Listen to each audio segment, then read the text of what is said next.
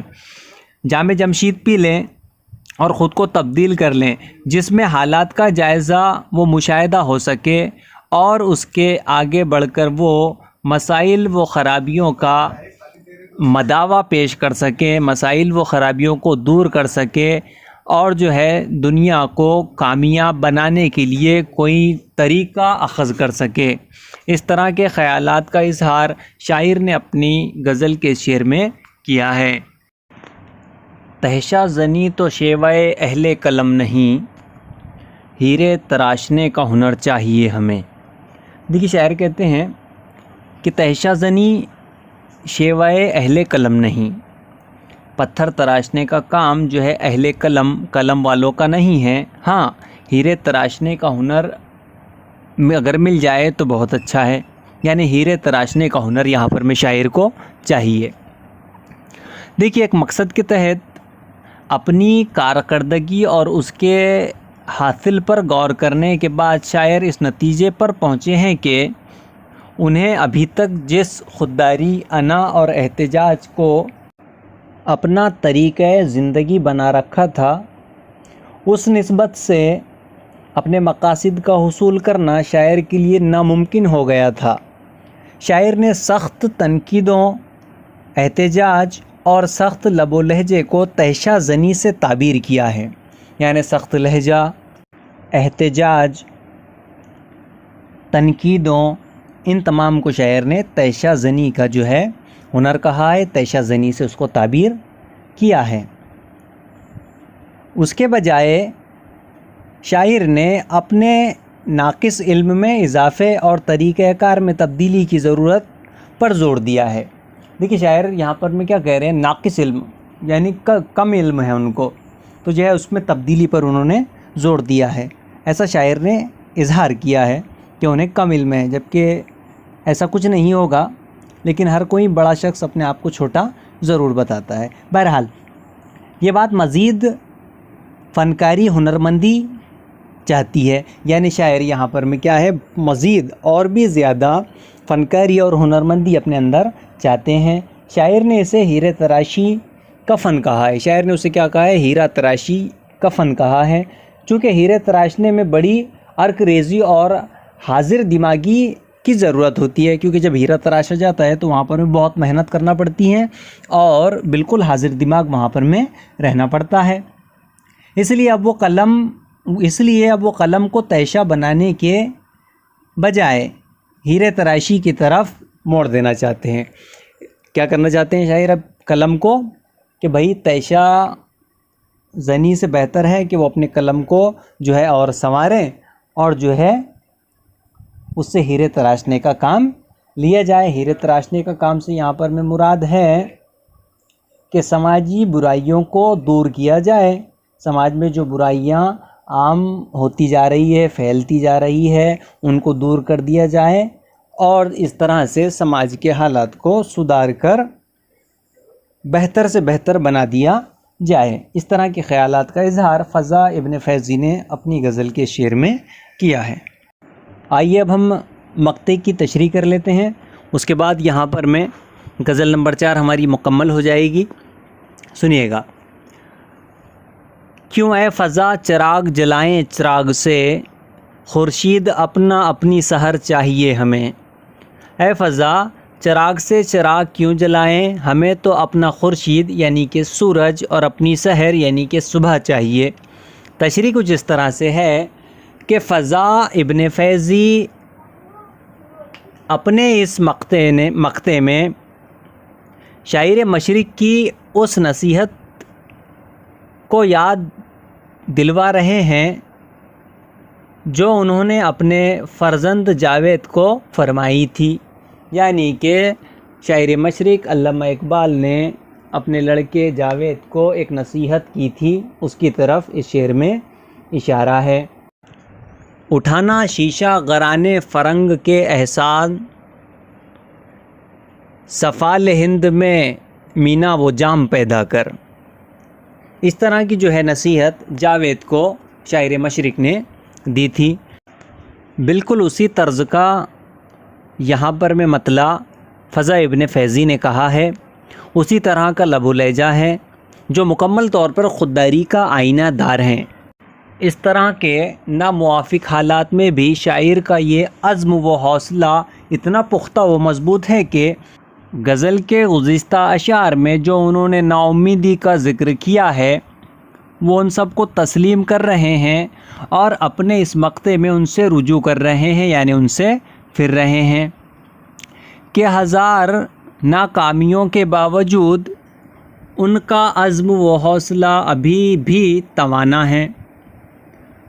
وہ اپنے حالات کو بدلنے کے لیے حتی الامکان کوشش کر رہے ہیں، اپنے قلم سے، اپنی زبان سے برسر پیکار رہنے کو بھی تیار ہیں، اس وقت تک جب کہ وہ اپنی صبح اپنے ہی سورج کے طلوع ہونے کے ساتھ نہ کر لیں، اور تب تک اسے کسی بھی چراغ مستعار یعنی کہ ادھار لیے گئے چراغ کی روشنی سے شاعر کو کوئی مطلب نہیں ہے۔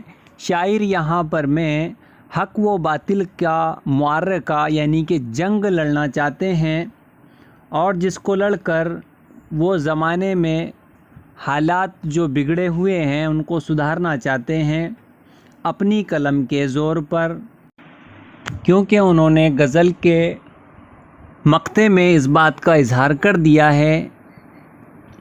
کہتے ہیں کیوں اے فتیٰ چراغ جلائیں چراغ سے، دوسروں کے چراغوں سے روشنی لے کر کیا مطلب ہے، ہمیں اپنی محنت، اپنی کوششوں، اپنی کاوشوں سے جو ہے اپنی سحر کو اجاگر کرنا ہے، سحر کو نکالنا ہے، ایک روشنی پیدا کرنا ہے۔ ہمیں دوسروں کے چراغوں سے کوئی مطلب نہیں ہے، دوسروں کی روشنی سے کوئی مطلب نہیں ہے، ہم اپنی کوششوں، کاوشوں اور محنت لگن سے اپنی صبح کا اجالا خود کریں گے۔